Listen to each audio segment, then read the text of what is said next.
नमस्कार, सुपरफास्ट 100 में आपका स्वागत है। आपके साथ मैं हूं खालिद हसन। मानसून सत्र के पहले दिन की शुरुआत हंगामे के साथ हुई। इस दौरान लोकसभा में पीएम मोदी के संबोधन के दौरान विपक्ष ने जमकर शोर मचाया।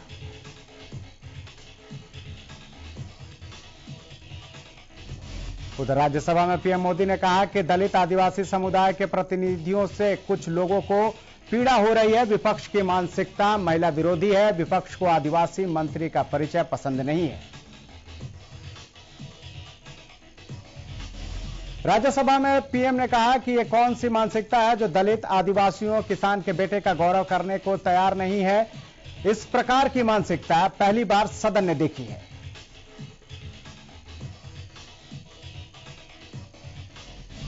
संसद के मानसून सत्र से पहले पीएम मोदी ने कहा कि पूरी दुनिया इस वक्त कोरोना वायरस महामारी से जूझ रही है, इसलिए कोई भी वैक्सीन लगवाने से पीछे न हटे। आप बाहों पर वैक्सीन लगवाने के बाद ही बाहुबली बनेंगे।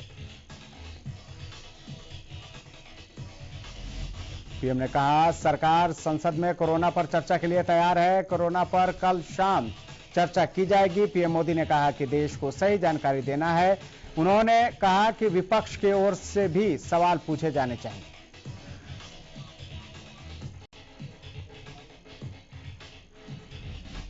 उन्होंने कहा कि इस महामारी ने पूरे विश्व को अपनी चपेट में लिया हुआ है, इसलिए हम चाहते हैं कि संसद में भी इस महामारी के संबंध में सार्थक चर्चा हो। सभी व्यवहारिक सुझाव सभी सांसदों से मिले।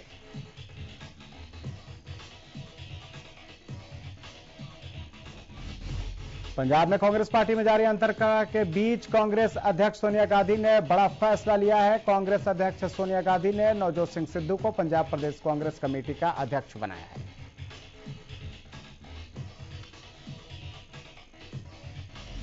इसके साथ ही संगत सिंह, सुखविंदर सिंह डैनी, पवन गोयल और कुलजीत सिंह नागरा को स्टेट वर्किंग प्रेसिडेंट बनाया गया है। कांग्रेस अध्यक्ष के इस फैसले के बाद सीएम अमरिंदर सिंह के खेमे को मायूसी हाथ लगी है।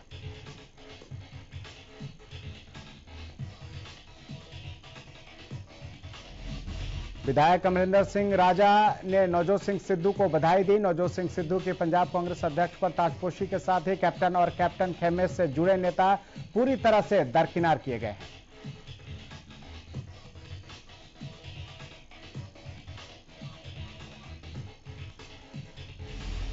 केरल को सुप्रीम कोर्ट से राहत मिली है। दरअसल सुप्रीम कोर्ट ने केरल में बकरीद मनाने पर फिलहाल किसी तरह की रोक नहीं लगाई है, न ही किसी तरह का आदेश पारित किया है। अब इस मामले में कल फिर सुनवाई होगी। सुप्रीम कोर्ट ने कहा है कि कोरोना संक्रमण के मद्देनजर हर राज्य को सजग रहना चाहिए, लेकिन अदालत ने किसी तरह का आदेश पारित नहीं किया है।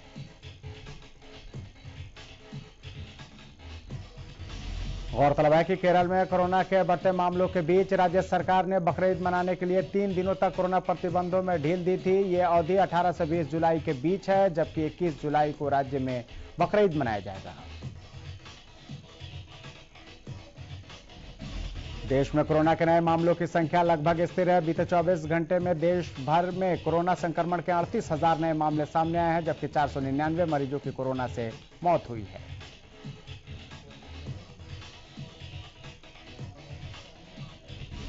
देश में पिछले 24 घंटे में कोरोना से 38,660 मरीज ठीक हुए हैं। इसको मिलाकर कुल ठीक हुए मरीजों की संख्या 3.03 करोड़ पहुंच गई है। इसके अलावा कोरोना के सक्रिय मामले 24 घंटे में 995 कम हुए।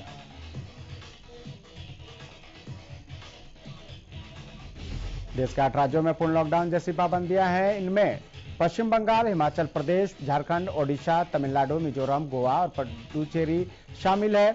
यहां पिछले लॉकडाउन जैसे ही कड़े प्रतिबंध लगाए गए हैं।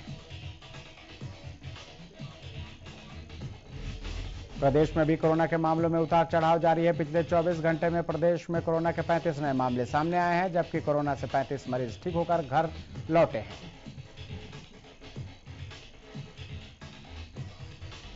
वहीं प्रदेश में कोरोना से 6 मरीजों ने अपनी जान गंवाई है। इसके साथ ही कोरोना से अब तक मरने वाले मरीजों का आंकड़ा 9,566 पहुंच गया है और एक्टिव मरीजों का आंकड़ा 817 पर पहुंच चुका है।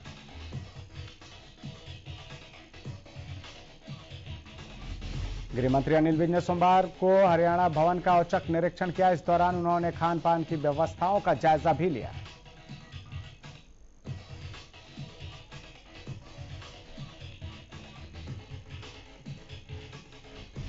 उधर गृह मंत्री अनिल विज ने कोरोना नियमों का पालन करने के दिशा निर्देश दिए और साफ सफाई को लेकर भी कर्मचारियों को आदेश दिए।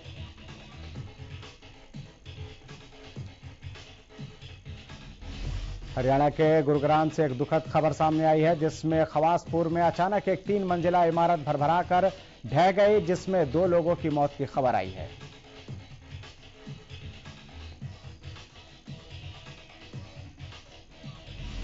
मामले में डीसीपी ने बताया कि हमें एक इमारत के ढहने की सूचना मिली थी। दमकल विभाग और पुलिस विभाग मौके पर मौजूद है। बचाव अभियान चल रहा है।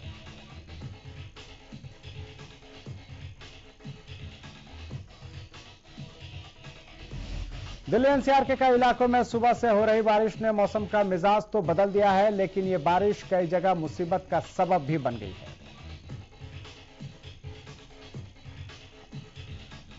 दरअसल लोग इस बारिश की वजह से जलभराव और जाम जैसी समस्याओं से जूझ रहे हैं। मानसून की दूसरी बारिश ने प्रशासन के उन सारे दावों की पोल खोलकर रख दी है, जिसमें प्रशासन बारिश से पहले सारी व्यवस्थाएं होने का दावा करता है।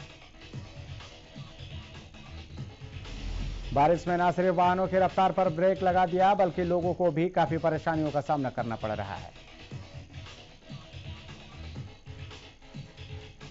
वहीं बहादुरगढ़ में सुबह से हो रही भारी बारिश ने प्रशासन के सारे दावों की पोल खोलकर रख दी है। शहर को लाइन पार से जोड़ने वाले नए अंडरपास में पानी भर गया।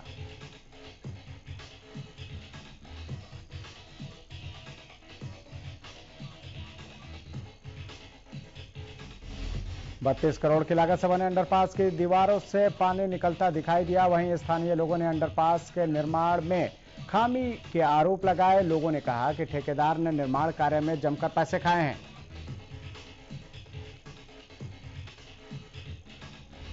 अंडरपास में पानी निकासी का कोई प्रबंध नहीं किया। वहीं कांग्रेस और बीजेपी के स्थानीय नेताओं में अंडरपास को बनवाने का श्रेय लेने की होड़ लगी है।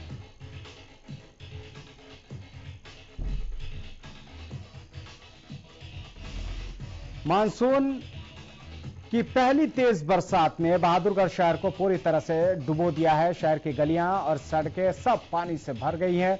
इतना ही नहीं, जल निकासी के लिए करीब 70 करोड़ रुपए से बनाई गई पक्की वेस्ट जुआ ड्रेन भी पूरी तरह से भर गई है। यह ड्रेन अचानक हुई बरसात से खतरे के निशान से ऊपर बहने लगी, जिससे ड्रेन का पानी सड़कों और गलियों में भर गया।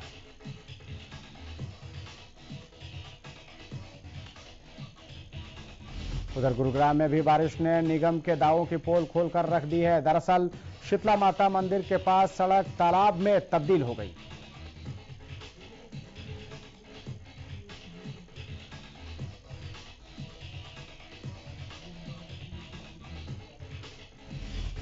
अंबाला में मानसून की दूसरी बारिश ने जिला प्रशासन की पोल खोलकर रख दी है। जिला प्रशासन ने मानसून से कुछ दिन पहले ही नालों की सफाई का काम शुरू करने की बात कही थी, लेकिन ज्यादातर नाले गंदे पड़े हैं।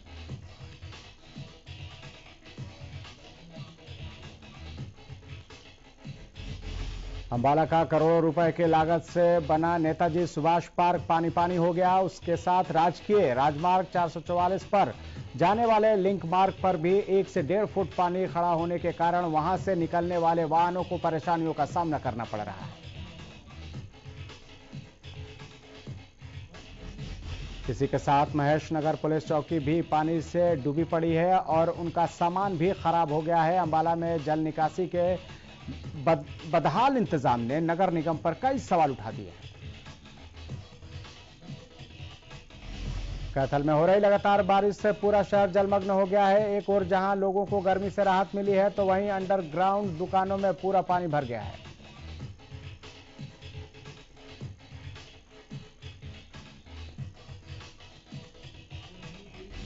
लोगों का कहना है कि नगर परिषद बारिश के पहले अपने प्रबंध ठीक नहीं करता। वहीं नालों में पॉलीथीन कचरा भरने की वजह से रुक गए हैं पानी और बेवजह पानी सड़कों पर इकट्ठा हो गया है।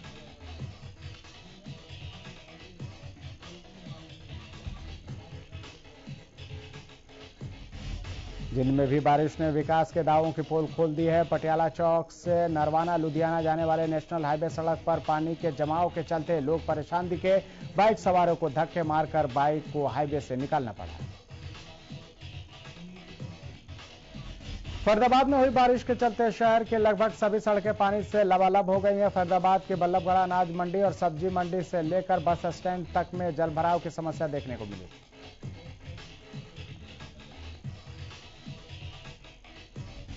बस अड्डे, सब्जी मंडी और मेन बाजार के ज्यादातर इलाकों में पानी भर गया, जिससे लोगों को भारी परेशानियों का सामना करना पड़ा। बाजारों में जलभराव से व्यापारियों में गुस्सा देखने को मिला।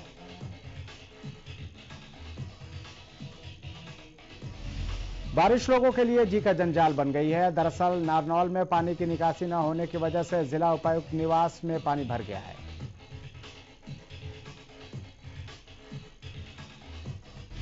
पिवा में देर रात से बारिश होने की वजह से लोग परेशान हो रहे हैं। बारिश से बाजार और मुख्य सड़कों पर पानी भर चुका है, जिससे लोगों को आने जाने में दिक्कत हो रही है।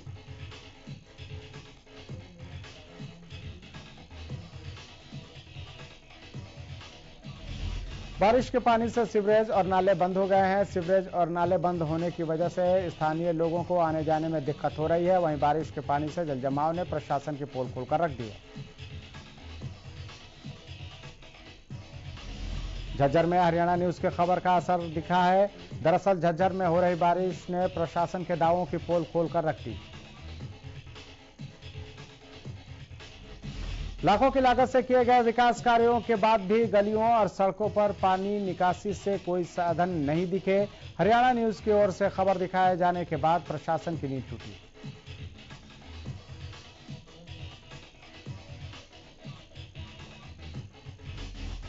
खबर दिखाए जाने के तुरंत बाद डीसी के साथ एसडीएम, सीटीएम और अन्य अधिकारी जलभराव का जायजा लेने पहुंचे। इस दौरान डीसी ने अधिकारियों को साफ सफाई करवाने के दिशा निर्देश दिए। सिरसा में किसानों की रिहाई का मामला गर्माता जा रहा है। डिप्टी स्पीकर की गाड़ी पर हमले के आरोप में 5 किसानों की गिरफ्तारी हुई, जिसको लेकर किसानों का धरना प्रदर्शन जारी है। गिरफ्तार किसानों की रिहाई को लेकर दक्ष प्रजापति चौक पर किसानों के साथ अनशन पर बैठे बलदेव सिंह सिरसा का सोमवार को मेडिकल करवाया गया। वहीं इस मौके पर एसडीएम जयवीर यादव भी मौजूद रहे। सोनीपत में चौथी youth and junior national boxing championship का आगाज हुआ है। चैंपियनशिप में देश भर से पुरुष और महिला खिलाड़ी भाग ले रहे हैं। 23 जुलाई तक चलने वाली इस चैंपियनशिप में जो खिलाड़ी विजयी रहेगा उसे 17 अगस्त से दुबई में आयोजित होने वाली एशियन चैंपियनशिप में भाग लेने का मौका मिलेगा। पहले दिन यूपी के खिलाड़ी ने पंजाब के खिलाड़ी को हराकर बॉक्सिंग चैंपियनशिप में विजय हासिल की। इस चैंपियनशिप में देश भर से 32 राज्यों से लड़के और 29 राज्यों से लड़कियों की टीमों ने भाग लिया। चैंपियनशिप में 180 लड़कियां और 300 लड़के भाग ले रहे हैं। इस चैंपियनशिप को हरियाणा बॉक्सिंग संघ की तरफ से आयोजित करवाया जा रहा है। पंचकुला में मोरनी हिल्स के पास तेंदुआ देखने के बाद लोगों में डर का माहौल बना हुआ है। तेंदुए की वीडियो में साफ दिखाई दे रही है कि वो 15 से 20 मिनट तक सड़क किनारे बैठा रहा। प्रदेश के शिक्षा मंत्री कौलपाल गुर्जर ने कहा है कि इस समय देश की आबादी 140 करोड़ है और उसे 280 करोड़ होने में ज्यादा देर नहीं लगेगी। कौलपाल ने कहा कि जनसंख्या नियंत्रण के लिए सख्त कानून बनाने की जरूरत है। केंद्र सरकार को इस पर विचार करके सभी पार्टियों को राष्ट्रीय हित में सहमति बनाकर विचार करना चाहिए। देश में जितनी तेजी से आबादी बढ़ रही है वो एक बड़ी समस्या है। देश में इतने संसाधन नहीं है कि सबका काम चल सके। हरियाणा में पंचायती चुनाव पर कौलपाल गुर्जर ने कहा कि सरकार पंचायत चुनाव के लिए पूरी तरह से तैयार है। कुछ लोग चुनाव को लेकर कोर्ट में गए हैं, वहां से स्थिति क्लियर होते ही चुनाव करवाए जाएंगे। वहीं 9वीं से 12वीं तक के स्कूल खोलने पर कौलपाल गुर्जर ने कहा कि कोरोना को लेकर जो नियम पहले लागू थे वो सभी नियम लागू हैं। शिक्षा मंत्री ने कहा कि तीसरी लहर के मद्देनजर सरकार इस पर नजर रखे हुए है। जैसी परिस्थितियां होंगी वैसे निर्णय लिए जाएंगे और जरूरत पड़ी तो स्कूल बंद भी किए जाएंगे। सोनीपत में ट्री माइन के नाम से पहचाने जाने वाले देवेंद्र सूरा की पहल ने अब एक आंदोलन का रूप ले लिया है। देवेंद्र सूरा की पहल पर सोनीपत के गांव उलदेपुर में पंचायती भूमि पर 500 पेड़ का ऑक्सीजन बाग लगाया गया है। इस दौरान जिले के उच्च अधिकारी समेत अन्य लोगों ने भी अपनी सहभागिता दर्ज की। आपको बता दें कि देवेंद्र सूरा ने चंडीगढ़ पुलिस में कार्यरत होते हुए अपनी सैलरी का सारा पैसा नर्सरी तैयार करने और पौधारोपण में लगा दिया, जिसके बाद वो हर उम्र के लोगों के लिए मिसाल बनकर उभर रहे हैं। ऑक्सीजन बाग में पौधारोपण करने के लिए पहुंचे डीसी, एसडीएम और पर्यावरणविद ने उनके कार्य की तारीफ करते हुए भविष्य में उन्हें ज्यादा से ज्यादा मदद देने का आश्वासन दिया। रेवाड़ी में किन्नर समाज ने ज्वेलर्स पर धोखाधड़ी का आरोप लगाते हुए विरोध प्रदर्शन किया। किन्नर समाज ने बताया कि वो ज्वेलर्स से अंगूठी लेने गए, लेकिन ज्वेलर्स ने उन्हें असली बताकर घटिया क्वालिटी की अंगूठी दी और बिल भी नकली दिया। जब उन्हें इस बात का पता चला तो वो ज्वेलर्स के पास गए, लेकिन दुकानदार ने उनकी बातों को नहीं सुना, जिसके बाद वो दुकान के बाहर सड़क पर लेटकर विरोध प्रदर्शन करने लगे। वहीं ज्वेलर्स ने इन सभी आरोपों को बेबुनियाद बताया है। फिलहाल पुलिस मामले की जांच कर रही है। पंचकुला में सीएम फ्लाइंग टीम ने बड़ी कार्रवाई करते हुए हुक्का बार पर छापेमारी की। रात करीब 1 बजे डीएसपी सिद्धार्थ ढांडा की अगुवाई में टीम ने सेक्टर 11 और सेक्टर 9 के हुक्का बार में कार्रवाई की। छापेमारी के दौरान हुक्कों में भरे जा रहे फ्लेवर की भी सैंपलिंग की गई। डीएसपी सिद्धार्थ ढांडा ने बताया कि हुक्का बार में कोविड नियमों की जमकर धज्जियां उड़ाई जा रही थी, साथ ही सोशल डिस्टेंसिंग भी नदारद थी।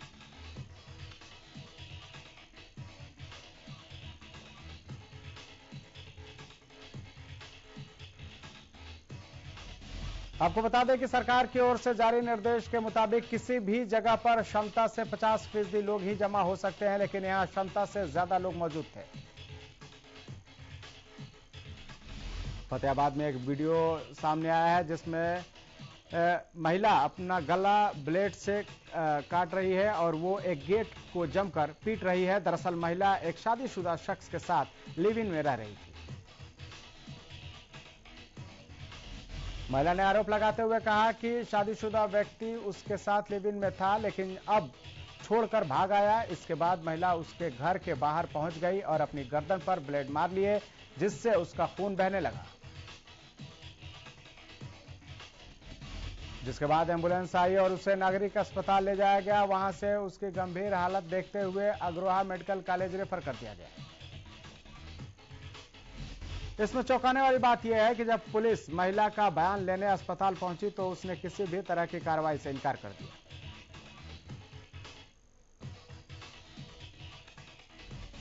इधर सिरसा में गिरफ्तार किसानों की रिहाई की मांग को लेकर शनिवार को किसानों की महापंचायत हुई थी, जिसे लेकर हरियाणा रोडवेज की 30 बसों को प्रशासन ने रोडवेज विभाग से लेकर पुलिस लाइन में तैनात कर दिया, जिसका नुकसान क्षेत्र की जनता को उठाना पड़ा। 30 बसों की पुलिस लाइन में तैनाती से लोकल रूट पर बस सेवा पूरी तरह से प्रभावित दिखी। किसी भी लोकल रूट पर बस नहीं होने से रोडवेज प्रशासन को इसका नुकसान उठाना पड़ा। हालांकि रविवार सुबह 10 बसों को वापस रोडवेज डिपो में भेज दिया गया, लेकिन इससे भी पूरी तरह से लोकल रूट शुरू नहीं हो पाया, जिससे इस रूट पर आने जाने वाले लोगों को परेशानियों का सामना करना पड़ा। प्रदेश भर में लगातार दुष्कर्म के मामले बढ़ते जा रहे हैं। ऐसा ही एक मामला पलवल से सामने आया है, जिसमें एक भाभी ने अपने ही देवर पर रेप का आरोप लगाया है। पीड़िता का आरोप है कि उसके देवर ने एक अश्लील वीडियो बनाकर उसे ब्लैकमेल किया और करीब 3 साल तक रेप करता रहा। फिलहाल पुलिस ने मामला दर्ज कर जांच शुरू कर दी। गोलाचिका में तहसील और कोर्ट के रास्ते में पड़े बिजली के खंभे की चपेट में आने से बच्चे की मौत हो गई और मौके पर बिजली विभाग का कोई अधिकारी नहीं पहुंचा। परिजनों ने बताया कि पिछले 1 महीने से रास्ते में गिरे खंभे को ठीक करवाने का बिजली विभाग ने सोचा भी नहीं। वहीं परिजनों ने बिजली विभाग के खिलाफ कार्रवाई करने की मांग की है, जबकि पुलिस ने शव को पोस्टमार्टम के लिए भेज दिया है। फिलहाल पुलिस मामले की जांच कर रही है। पंचकुला के बंदर घाटी के पास के जंगल में एक बच्ची की शव बरामद हुआ है। सूचना पाकर मौके पर पहुंची पुलिस ने शव को कब्जे में लेकर जांच शुरू कर दी है। हालांकि अभी तक बच्ची की पहचान नहीं हो पाई है। फरीदाबाद में मंत्री के भांजे और पार्षद पति की दबंगई सामने आई है। बताया जा रहा है कि एक ऑटोमोबाइल कंपनी में काम करने वाले इंजीनियर की इतनी बेरहमी से पिटाई की गई कि वो अस्पताल पहुंच गया। दरअसल मंत्री के भांजे पीड़ित इंजीनियर से अक्सर गाड़ियों की डिलीवरी जल्दी और गाड़ियों पर डिस्काउंट लिया करते थे। जब इंजीनियर ने किसी काम के लिए मंत्री के भांजे को मना किया तो उसे सेक्टर 28 की पुलिस चौकी में बुलाकर उसके साथ मारपीट की गई। इधर सोनीपत के गांव मुरथल स्थित आरके कॉलोनी में एक हत्या की खौफनाक वारदात सामने आई है, जहां एक पत्नी ने अपने प्रेमी के साथ मिलकर पति को स्लो पॉइजन और नशीली दवाइयां खिलाकर उसकी हत्या कर दी। इस मामले में पीड़ित परिवार की शिकायत के आधार पर पुलिस ने मामला दर्ज करके जांच शुरू कर दी है। पीड़ित परिवार ने आरोपी महिला और उसके प्रेमी को गिरफ्तार करने की मांग की है। मुरथल थाने के एसआई पवन कुमार ने बताया कि वारदात के बाद से ही आरोपी रचना और अखिलेश फरार हैं, जिनकी जल्द से जल्द गिरफ्तारी की कोशिश की जा रही है। बहादुरगढ़ में पुलिस ने ट्रांसफार्मर चोर गिरोह को लेकर कामयाबी हासिल की है। पुलिस ने ट्रांसफार्मर चोर गिरोह के 2 आरोपियों को गिरफ्तार कर लिया है। डीएसपी ने बताया कि ये दोनों आरोपी चोरी को लेकर आगे की योजना बना रहे थे। वहीं उनके कई साथी अभी भी फरार हैं। पुलिस गिरफ्तार आरोपियों के जरिए उनके बाकी साथियों की तलाश कर रही है। करनाल के कुड़क गांव की रहने वाली एक 21 साल की छात्रा ने अपने घर में ही फांसी लगाकर खुदकुशी कर ली। छात्रा ने अपने सुसाइड नोट में किसी को अपनी मौत का जिम्मेदार नहीं ठहराया। वहीं परिजनों का कहना है कि छात्रा मानसिक रूप से परेशान थी। वहीं छात्रा के सुसाइड के बाद परिजनों ने मामले की सूचना पुलिस को दी, जिसके बाद पुलिस ने मामले की जांच शुरू कर दी है। करनाल के कछवा रोड पर 2 गाड़ियों में जोरदार टक्कर होने से 5 लोग घायल हो गए, जिन्हें स्थानीय लोगों ने इलाज के लिए अस्पताल पहुंचा दिया। मामले की जानकारी देते हुए जांच अधिकारी ने बताया कि एक गाड़ी में बस्ताड़ा गांव का परिवार मातम से वापस आ रहा था, जबकि दूसरी गाड़ी में पंजाब का रहने वाला परिवार जा रहा था। तभी ओवरटेक की वजह से दोनों में टक्कर हो गई। सिद्धार्थ मल्होत्रा और कियारा आडवाणी स्टारर वार ड्रामा शेरशाह से कियारा का पहला लुक रिलीज कर दिया गया है। फिल्म में सिद्धार्थ आर्मी ऑफिसर के लुक में नजर आ रहे हैं। विष्णुवर्धन के निर्देशन में बनी इस फिल्म में सिद्धार्थ और कियारा पति पत्नी की भूमिका निभाएंगे। ये कहानी परमवीर चक्र से सम्मानित आर्मी कैप्टन विक्रम बत्रा की शौर्य गाथा का बखान करती है। अभिनेत्री ईशा देओल फिल्म एक दुआ से फिर एक्टिंग में कमबैक कर रही हैं। करीब 9 सालों बाद उनके फैंस उन्हें बड़ी स्क्रीन पर देखेंगे। ईशा की फिल्म एक दुआ का ट्रेलर रिलीज हो गया है। इस फिल्म को ईशा देओल प्रोड्यूस भी कर रही हैं। यह film OTT platform book select पर 26 जुलाई को रिलीज होगी। टीवी का पॉपुलर कॉमेडी शो एक बार फिर दर्शकों को हंसाने को तैयार है। शो की वापसी का ऐलान करने के बाद अब शो का प्रोमो क्लिप सामने आया है। एक्टर कृष्णा अभिषेक ने प्रोमो वीडियो साझा कर लिखा, यह गैंग दोबारा जबरदस्त बैंग के साथ वापस आ गई है। प्रोमो शूट का पहला दिन सभी के साथ क्या प्यारा दिन रहा।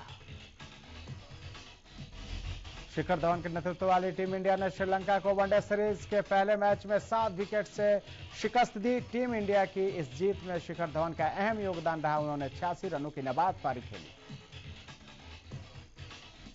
श्रीलंका ने 50 ओवर में 9 विकेट पर 262 रन बनाए थे, जबकि भारत ने 36 ओवर में 3 विकेट पर 263 रन बनाकर मैच अपने नाम कर लिया।